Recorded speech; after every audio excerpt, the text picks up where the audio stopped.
All right, it's time to catch up with our guy, Mike LaTulip, Illini Inquirer basketball analyst, and we got a big week ahead, Mike, both on and off the court for Illinois basketball. But let's start with what happened before since the last time we talked, which is Illinois went to number one Purdue and gave them a game, 93-88. It was mostly gave them a late push, kind of similar to last year. This felt a lot like last year's game, and Illinois had a terrible start, pretty promising finish, but just overall, what stood out most to you in that loss at Mackey? Yeah, it was a valiant effort. Being able to mount multiple comebacks on a team like that and put yourself in position to almost win that game is certainly impressive. But to me, the game was lost in the first half. You can't get blitzed on the glass like that to start the game. Just a lack of awareness on the glass. Some of that comes out of trapping, but some of that is just, I thought, guys standing and watching. Yeah. And then if you don't win the non-Zach Edey minutes against Purdue, it's kind of a wrap. And those last 7 minutes or so of the first half where you got, I think, outscored by 8, I think that kind of did them in. So encouraging that you can throw a punch back like that, but whether it's the number one team in the country or just a road game in the Big Ten, that can't be your effort on the glass to start the game. And I thought that's what got Purdue going. Which is kind of what this team has not been, right? Like Tennessee, they showed toughness for most of the game. Florida Atlantic through that. What do you attribute that to? Is that just the Edey, I guess the Zach Edey presence? It looked like they were a little hesitant around the rim at the beginning. But also just Mackey, like the presence of Mackey. Like, what do you attribute that to? Yeah, when you think of Tennessee, when you think of FAU, when you think of those other bigger wins that they have this year, you could kind of go in and play your game and play your defense and run what you want to run offensively. And we'll get into how Purdue guarded them, but it's different when you are not a post-trapping team and you play against Purdue. Northwestern is a post-trapping team. That's what they do all year. They do it every practice.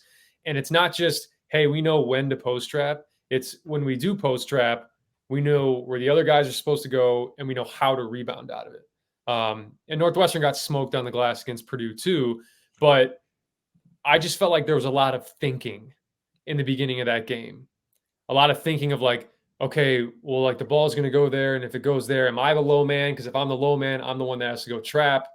Okay, I'm going to go trap. And then you have the other guys that are like, okay, the trap's happening. Now I got to think. And if you're trying to process all of that, you're not putting yourself in position to just play instinctually. Whereas Purdue, they get trapped every game. Mm-hmm. They know when to dive, when to cut, when to, that's why Trey Kaufman-Renn gets going like he does, because oftentimes it could be another big helping on to Edey, and this dude's just got a free run at the basket. So that's what I attribute the defensive end to. But the offensive end, we'll get into like the Ty Rodgers element of this, but I mean, Zach Edey alters shots, man. And whether or not he gets a hand on him, you can tell that he's felt in the area. I mean, the amount of shots that were short-armed when he was in the vicinity. But it's not just Edey, it's Mackey, right? They're scoring, they're being able to set their defense, and they're getting second chance opportunities. They had 8 second chance points before the under 16 media. Mm-hmm. You ain't winning many games like that. This team's talented enough to overcome that. Against Purdue, that's a whole different story because they tend to not shoot themselves in the foot throughout the game. Yeah.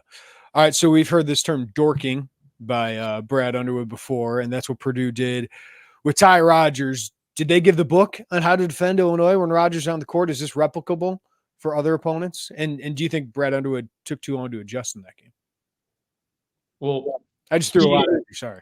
Yeah, well, speaking of taking too long, that's what I'm going to try not to do to break this down. Do I think the book is out? No, I think people have known this about Ty Rodgers since last year. Right. He wasn't a shooter last year. He hasn't been a shooter this year. Now, is this really the first team that's guarded them like that? Yes. FAU, Tennessee, Rutgers. I mean, Missouri switched 1 through 5 and they pressed. I mean, like Missouri, FDU, Northwestern, I kind of all bunched together because it was either run and jump press, or they did things outside of maybe what a Purdue does with more pack line principles. But they planted Edey in the lane, and FAU, Tennessee, and Rutgers, they kind of guarded Rodgers straight up. Mm-hmm. I went back and watched some of those games. Now, Connect was guarding Rodgers, and he kind of sold out on the help on pick and roll stuff, but they didn't plant a guy in the paint. So that is definitely new. So there's a couple ways to combat that. One, you can make Ty a screener.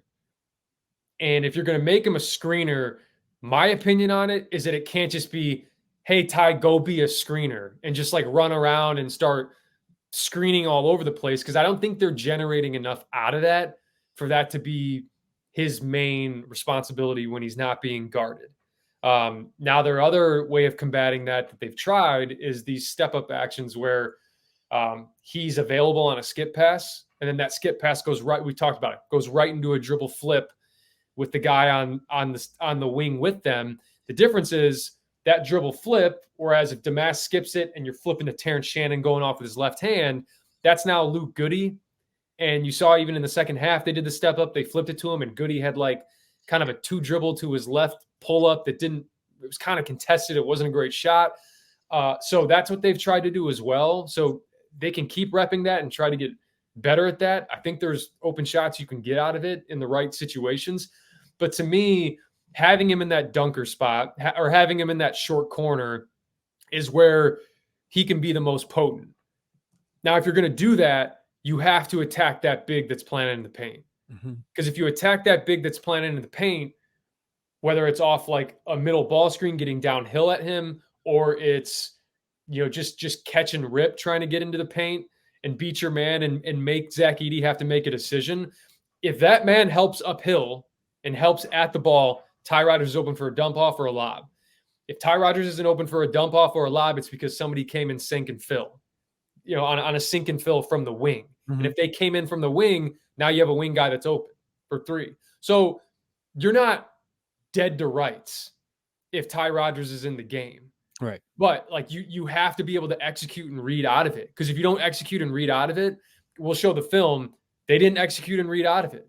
And that is really going to hurt your offense. And there is a difference between 7'5" Zach Edey and say like 6'10" Matty Sissoko, right? Like that. That's why I feel like Purdue, great wrinkle by Matt Painter. Piper wondered if he could do it, and they did. And like, is it as easy for other teams to do this? I doubt it without a 7'5" guy.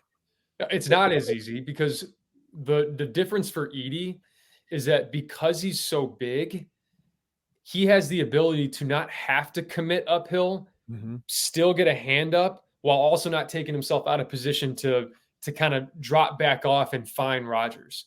So that's the difference. Because Sissoko, I think, is what, 6'9"? When you're talking about 7 inches, 75 pounds, and that no question makes a difference. But not, because it is a personnel thing. Because the other thing you have to think about for teams that are going to play against Illinois is, do they have a Zach Edey? No. Can they plant a big down there and have that person be air traffic control while they're guarding Rodgers? Yes.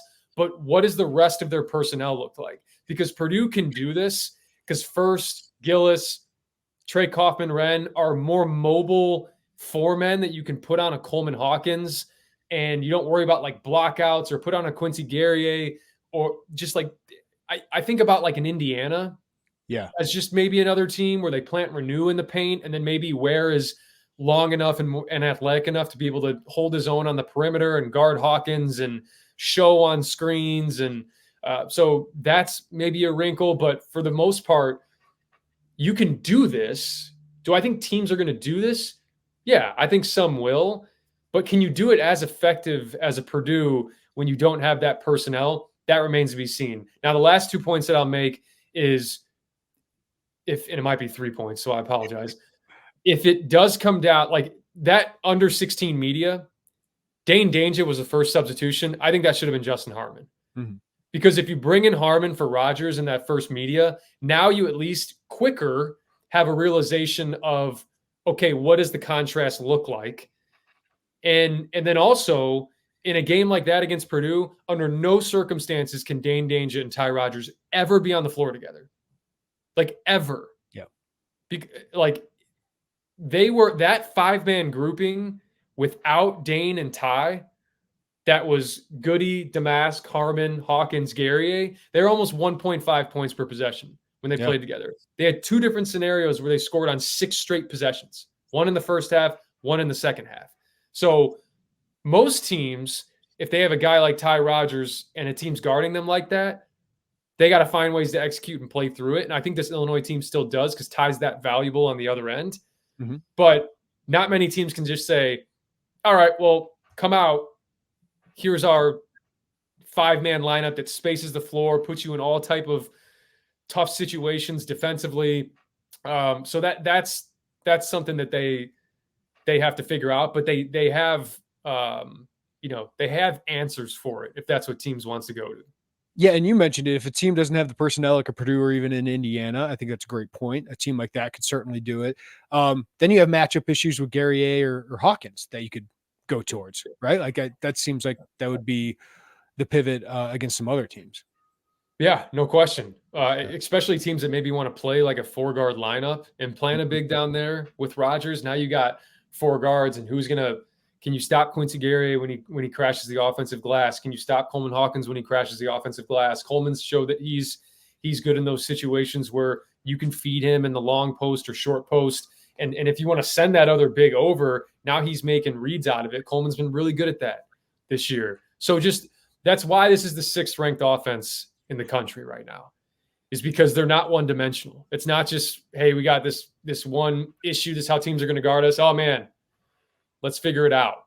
But like I said, they will have to play through that at certain times because of what Ty offers you defensively and on the glass. Because I get it from a coaching perspective in a way.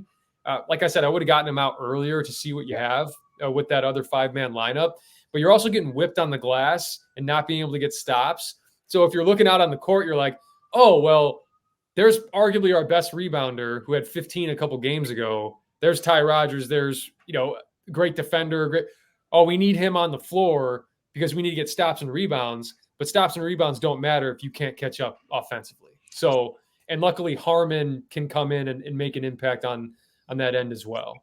By the end of the game, Illinois was 1.15 points per possession at the end of it. So yeah, it wasn't the only issue.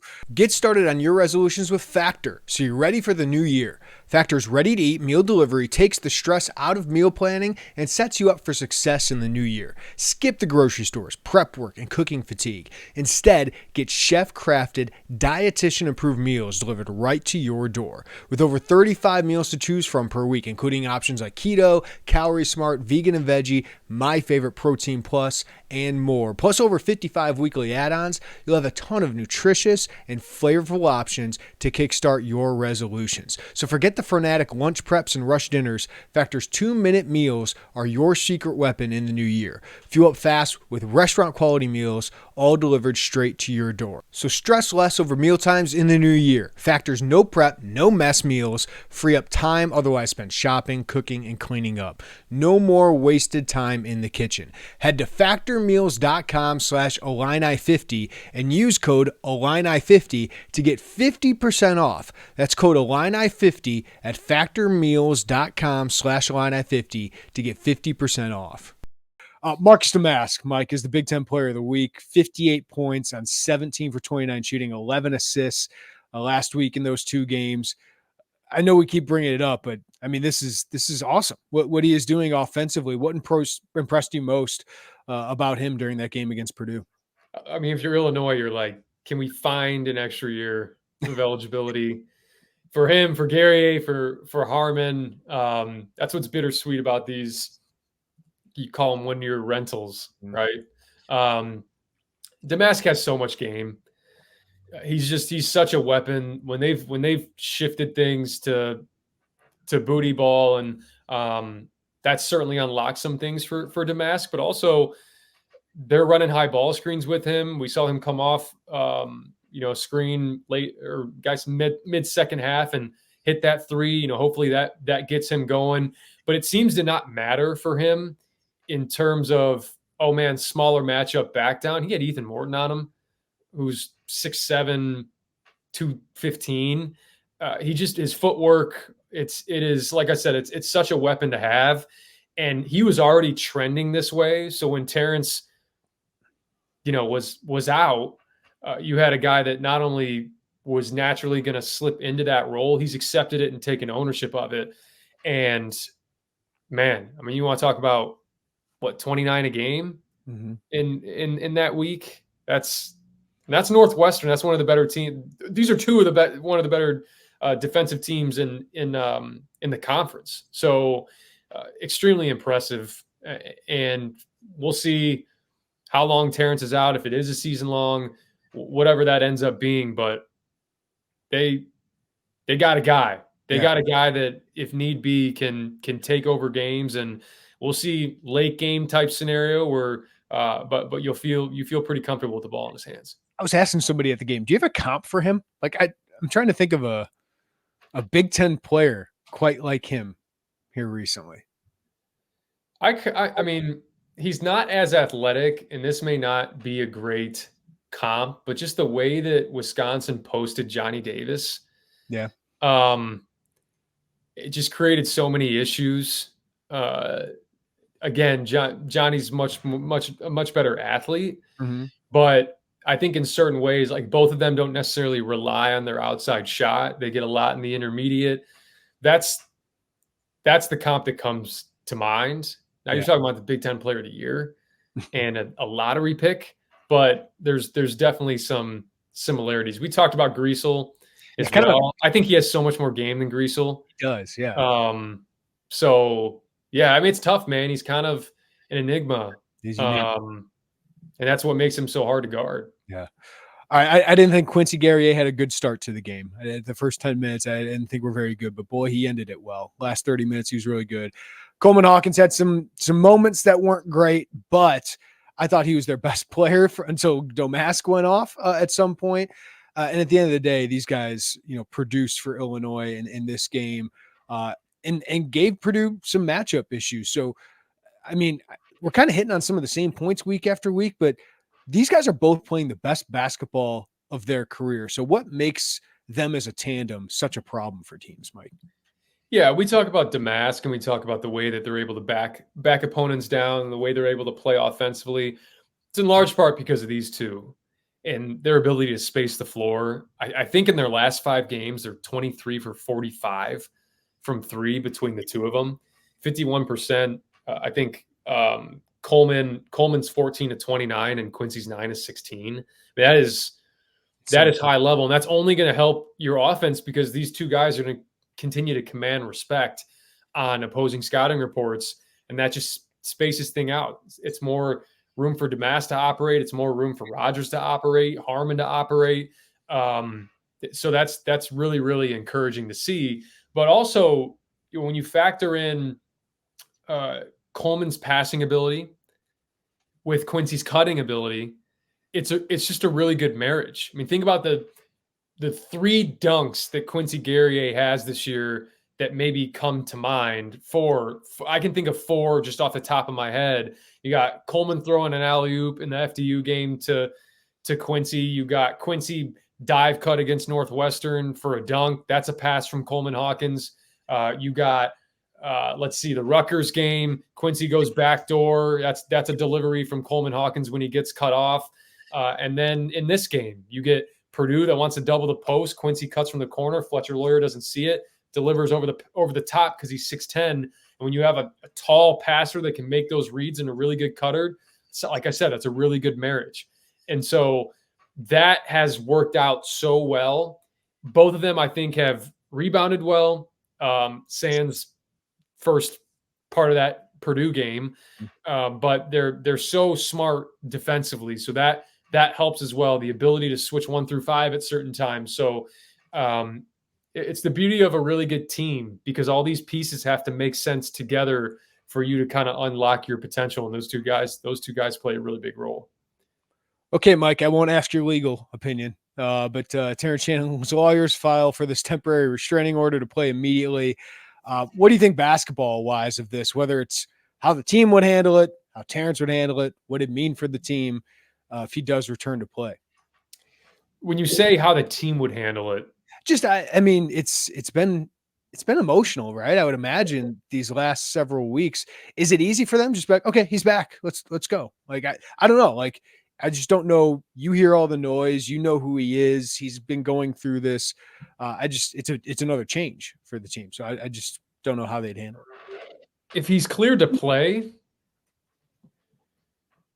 you play him. I mean, you kind of, I shouldn't say you have to, but if he gets cleared, there's no doubt he makes your team better. Mm-hmm.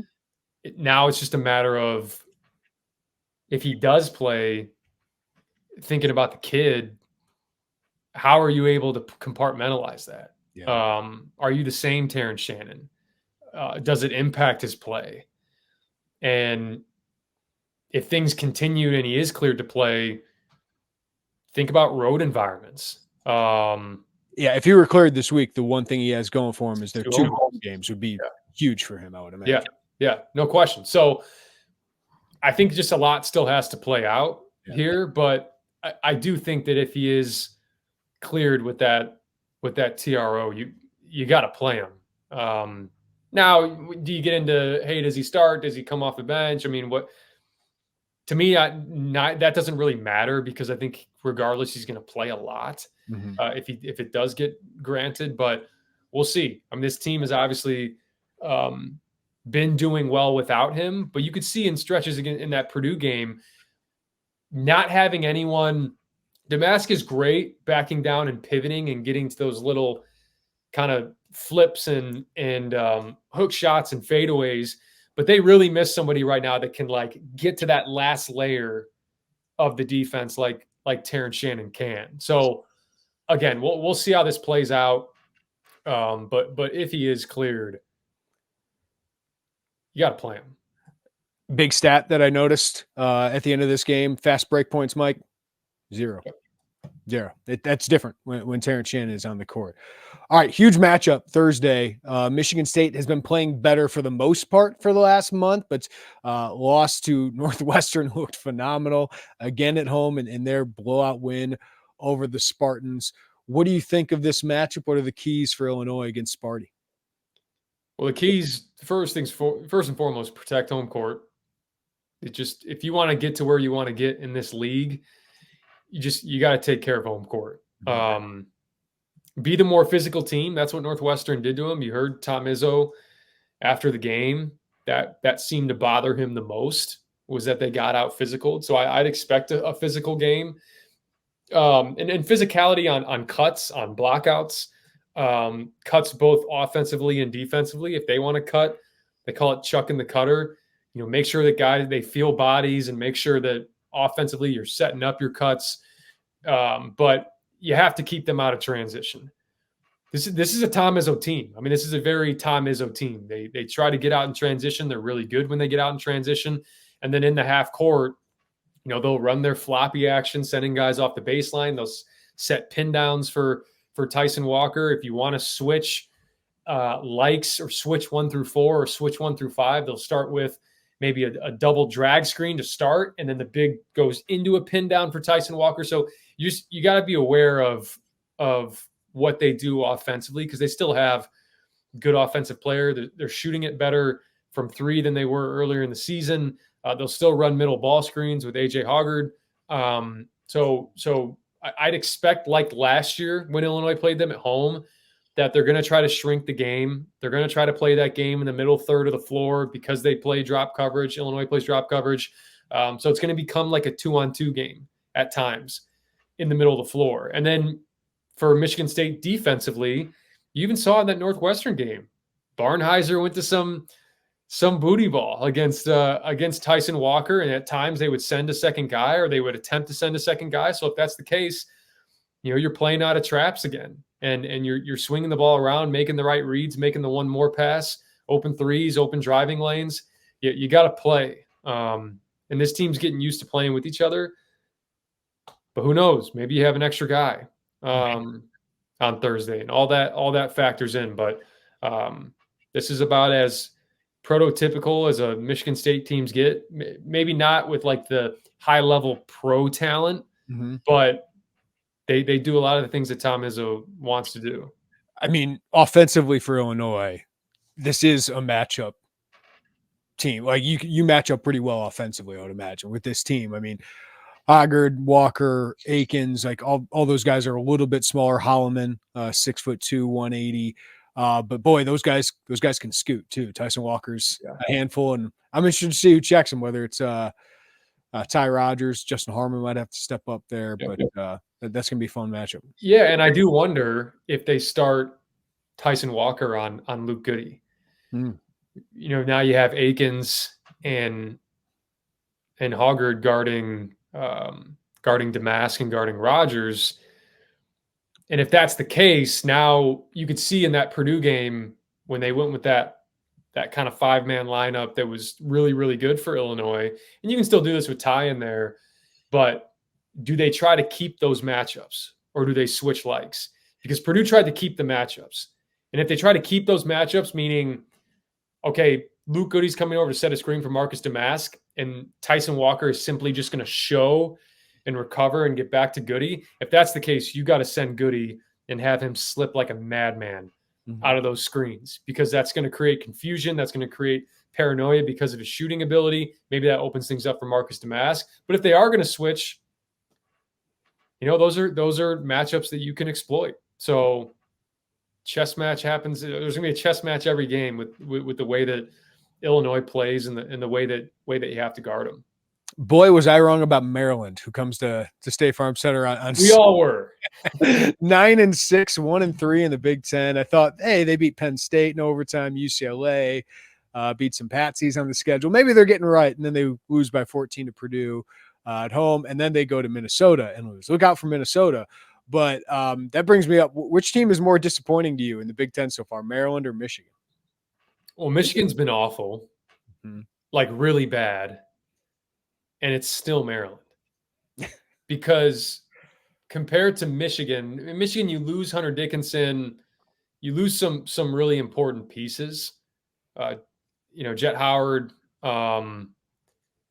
Yes, you returned Doug McDaniel. You got some transfers, but Maryland returned their core. Yep. And not only did they return their core, I thought some of the transfers I thought Jordan Geronimo would have fit in nicely there, just because he is a plug and play type of guy. But they are so bad offensively. Yeah. Their inability to shoot the basketball is really, really plaguing them. They can't really play through Reese in the post. That's just not necessarily his game. Dante Scott has been great this year. Young is at least shooting almost 35% from three, but the rest of them, I mean, the rest of these guys are almost like sub 20. And now teams are just kind of packing things in and daring them to shoot. So that's tough, because if you can't make baskets, you can't set your defense. So it's a ripple effect right now for Maryland. Now, do I think they could turn it around? Maybe. I mean, they've been that bad this year. But I mean, they're 165th offensively. They were 36 last year, and they still didn't really shoot the ball well last year, but they did some other things well where, you know, I think they were in the top 60 and taking care of the ball last year. They're 177th this year. Just a lot of regression on that offensive end, which is surprising when you return your core. All right, Mike, who are you buying more, or who do you trust more to finish the job and make the NCAA tournament? Indiana, who started 3-1 to Big Ten play, or Northwestern, who has wins at home over Purdue and Michigan State, two of the rare potential quad one victories at home? Which team do you trust more to get to the big dance? That's a tough one. I think Northwestern I trust more, because give me not only the team that defends and takes care of the ball, doing those two things will put you in games, unless you're playing Illinois at home. Right. But also give me the best player between those two teams, and I think that's boo-booey. I just the way Northwestern plays again, like Indiana is teetering on having neither a top 100 offense or defense, which is really hard because most Big Ten teams, there's like you have the Illinois and Purdue's that are really good at both. Wisconsin's pretty good at both, but even in Iowa, for how bad they are defensively, they at least are pretty good offensively nationally, and you see different teams kind of have these sliding scales on both sides. I mean, this Indiana just hasn't been great on either end. Now it's a good win against Ohio State that they had, and even their next two games are Rutgers and Minnesota. So there's a chance they could be 5-1 in conference. They could both get into the tournament. But if you were to have me pick, I'd say Northwestern. Who you buying more? Minnesota, 3 straight Big Ten wins. Nebraska, I just saw in the bracket matrix, a 12 or 13 seed right now in the NCAA tournament. They got a couple good wins. Who you buying more? I mean, Ben Johnson alive right now. Yeah, I credit both of them. I mean, Ben Johnson and Fred Hoiberg. I think both of them probably came in to this year with a high temperature on their seats, and they're doing what they're supposed to be doing, which is going out and winning games. Now, for Minnesota, I think you have to look at when you talk about full body of work. I mean, they only have one top 50, or they have no top 50 KenPom wins. I mean, their best win to this point is probably Nebraska. Right. Outside of that, I mean, we just talked about Michigan and Maryland, who are their two most recent wins. But over the years, those aren't games that Minnesota wins. Right. And that may show you how down those two other teams are. I think Elijah Hawkins has been incredible for them. What he's done facilitating and unlocking a few of those other guys on that team. I'd probably still go with Nebraska. I think they have the best win between the two of them, beating Michigan State. And I just, speaking of Nebraska, I really like their pieces. I think Bryce Williams was a really good pickup because you were going to go out and get a 6'7" guy that could space the floor. He's gone and done that. He's 37% from three. And Mass was also a great pickup out of the portal coming from Bradley. He's given them a different element to be able to play through him, but he can also step out. Tominaga, your guy. You get Gary back, who's been awesome, especially around the rim this year. Lawrence, Wilcher. Alec is another guy that came from New Mexico, and I think they just did really well in the portal. Another guy that hasn't played this year because he got popped for the gambling was Aaron Eulis, who I think would have been another solid backcourt piece for them. So I like what Hoiberg's done, going and getting guys in the portal. Like, this isn't new for him. This is what he did at Iowa State. He went out and got DeAndre Kane. He went out and got, I think Naz Long might have been a transfer as well. So both those guys have done what they're supposed to do and win games in a Big Ten that definitely in the middle is pretty open. So if they can find ways to not be, and you're so used to Nebraska and Minnesota being that first night or first day of the Big Ten tournament type of teams, but maybe this is the year they play themselves out of that. Yeah, Mike, every week is big during Big Ten play, but Illinois, according to KenPom, is projected to win or be favored in 14 straight games. But this feels like a big week to protect that home court, right? No matter if it's Shannon on the court or not, like, protect your home court, win a good potential quad one game, not many of them left, against Michigan State, and take care of business against a Maryland team that just looks like it's a bit of a train wreck right now. Yeah, I mean, this is where you're going to be tested, I think. Northwestern played a style, like I said, that really lends itself to how you want to play, and that's a big reason you kind of dog walked them. And then you go to Mackey playing the number one team in the country.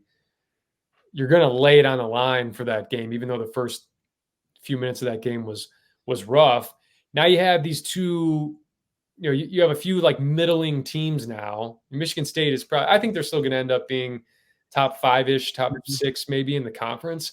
But for Michigan State, Maryland, Michigan, I mean, Maryland and Michigan are going to get to that point where it's like you have these expectations, and then you're like playing tight because you're not meeting those. Eventually, those teams will cross the threshold of like, screw it, house money, things are going wrong, let's just let it fly. And that's when those teams become dangerous because they still have talent. So you got to be wary of that. But if you win these 3 games, right? I mean, especially these next 2, you get to 4-1. If you're able to take care of Michigan on the road, then you get to 5-1. Rutgers, Northwestern, like there are wins to be had, and you can really put yourself in a good position because, think about that last week or 2 of Big Ten play. You got both Wisconsin and Purdue. Yep. So all these games matter if you want to put yourselves in position for those games to mean something as it pertains to a Big Ten title. So we'll see. Mike LaTulip, you're the goods, man. We'll talk to you next week. All right, man.